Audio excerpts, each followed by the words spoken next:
Per quale motivo il Napoli ha detto no a un'offerta da 1 miliardo di dollaro e alla possibilità di acquistare Gyökeres? Aurelio De Laurentiis, presidente del Napoli, ha raccontato che avrebbe potuto guadagnare una vera fortuna con un attaccante svedese. Dopo aver conquistato il titolo di campione d'Italia nella scorsa stagione, il club partenopeo può affermare che la fiducia riposta in Antonio Conte ha dato i risultati sperati. Tuttavia, per rendere possibile questo scenario, la società ha rifiutato una proposta superiore al miliardo di dollaro e l'opportunità di ingaggiare Viktor Gyökeres, all'epoca in forza allo Sporting. In un'intervista concessa al Corriere della Sera, De Laurentiis ha svelato che durante 2024 il Paris Saint-Germain gli ha proposto 200 milioni di euro, circa 1,2 miliardi di dollaro, per acquistare sia Victor Osimhen che Kvicha Kvaratskhelia. Il presidente, però, ha scelto di non accettare l'offerta milionaria, avendo dato la sua parola ad Antonio Conte, appena arrivato sulla panchina, che avrebbe trattenuto l'attaccante georgiano. Se non avesse preso quell'impegno con l'allenatore, De Laurentiis aveva già pianificato di puntare sull'acquisto dello svedese Gyökeres. Con il mancato accordo con il PSG, Kvaratskhelia è rimasto a disposizione del Napoli nella prima parte della stagione. Anche se aveva espresso la volontà di cambiare squadra, l'attaccante di 24 anni ha avuto un ruolo chiave nella conquista dello scudetto. Tuttavia, la sua permanenza in Italia era destinata a concludersi. Con l'apertura del mercato di gennaio, il trasferimento al PSG è diventato realtà. Il club francese ha versato 70 milioni di euro, circa 436 milioni di dollaro all'epoca, per assicurarsi il georgiano.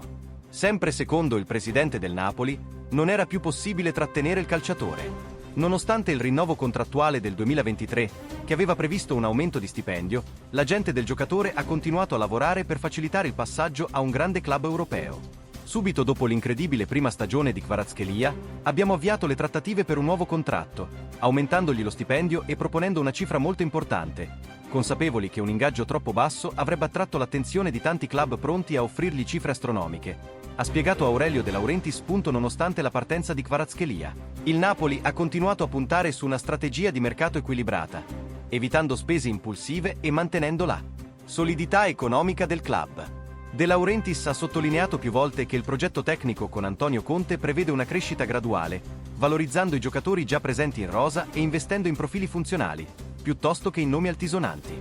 Il mancato arrivo di Viktor Gyökeres, quindi, non è stato visto come un'occasione persa, ma come una scelta ponderata. L'attaccante svedese era stato effettivamente valutato dalla dirigenza, ma il suo costo elevato e le condizioni richieste dallo Sporting hanno portato il Napoli a desistere. Inoltre, il club ha preferito non compromettere la stabilità dello spogliatoio, inserendo un elemento nuovo in un momento così delicato della stagione. Nel frattempo, Victor Osimhen ha assunto un ruolo ancora più centrale nel progetto tecnico di Conte. Nonostante le tante offerte ricevute per il nigeriano, De Laurentiis ha sempre ribadito la volontà di costruire la squadra attorno a lui. Il rendimento del centravanti ha giustificato questa scelta. I suoi gol e la sua leadership in campo hanno contribuito in maniera decisiva alla corsa verso il titolo. Para mais informações, gli azzurri curti se iscreva e ativa notificações. Napoli invia osservatori in Brasile per monitorare Leo Ortiz del Flamengo. Il difensore centrale ha ricevuto un'offerta vicina ai 100 milioni di reais dall'RB Lipsia, ma il Flamengo ha rifiutato la proposta. Il Napoli, squadra italiana, ha mostrato interesse per Leo Ortiz, attualmente in forza al Flamengo. Alcuni emissari del club saranno presenti questo mercoledì allo stadio Beira-Rio per osservare da vicino il giocatore durante la sfida contro l'Internacional, valida per gli ottavi di finale della Coppa Libertadores. Il nome di Ortiz è gradito all'allenatore Antonio Conte, tuttavia, finora non ci sono stati approcci ufficiali da parte del club partenopeo. All'interno del Flamengo, una possibile cessione del difensore viene ritenuta poco probabile in questa sessione di mercato.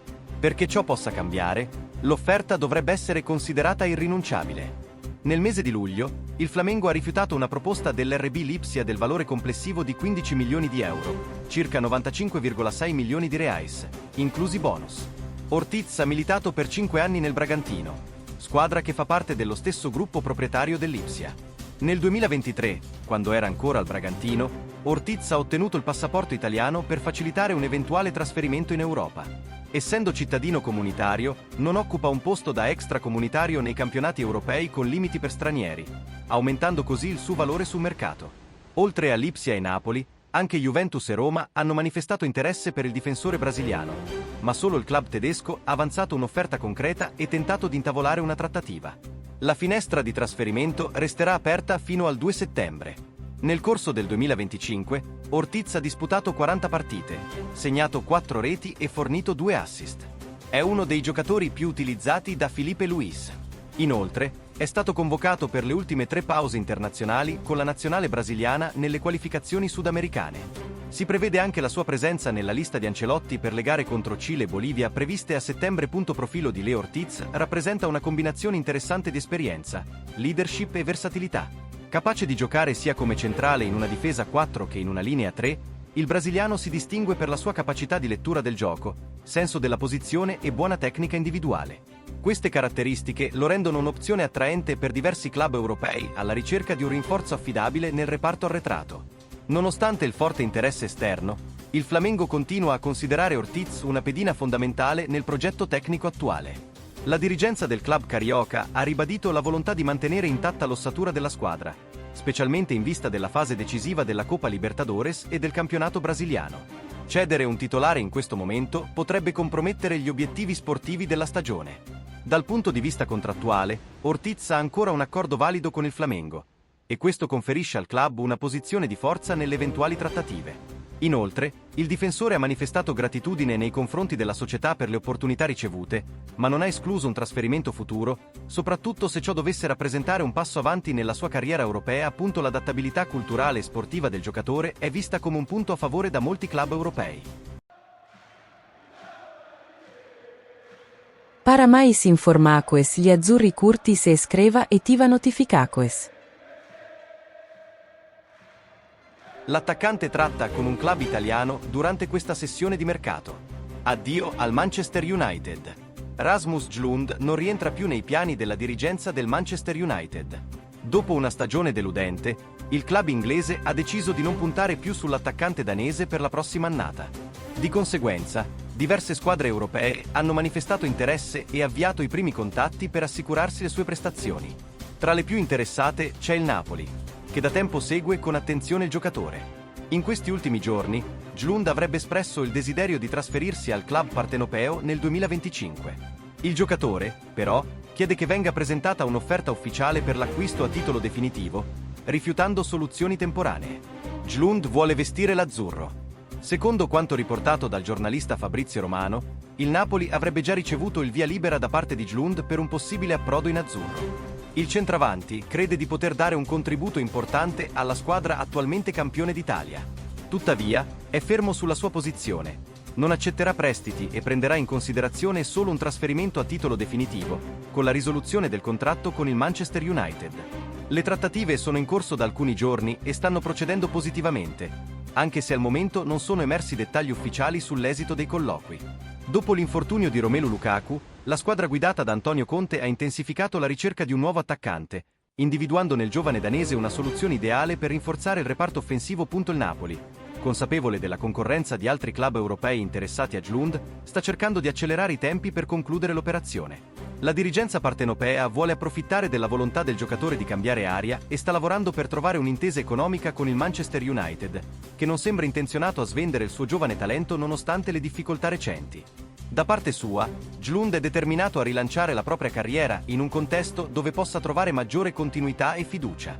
Il progetto sportivo del Napoli, con Antonio Conte alla guida e un ambiente competitivo ma favorevole ai giovani, rappresenta per lui un'opportunità ideale per tornare ai livelli mostrati in passato, specialmente durante la sua esperienza in Serie A con l'Atalanta. Uno degli ostacoli principali nella trattativa è legato al costo del cartellino. Il Manchester United, che aveva investito una cifra considerevole per acquistarlo, punta a recuperare buona parte dell'investimento. Il Napoli, pur essendo interessato, non è disposto a pagare cifre fuori mercato e potrebbe proporre formule alternative, come il pagamento dilazionato o l'inserimento di contropartite tecniche. Nel frattempo, l'ambiente napoletano accoglie con entusiasmo la possibilità di vedere Jlund indossare la maglia azzurra. I tifosi sognano una nuova coppia offensiva giovane e dinamica, soprattutto in vista della prossima stagione che vedrà il club impegnato sia in campionato che nelle competizioni europee. L'arrivo del danese sarebbe visto come un segnale forte da parte della società, intenzionata a restare competitiva ai massimi livelli. Le prossime settimane saranno decisive per il futuro del giocatore.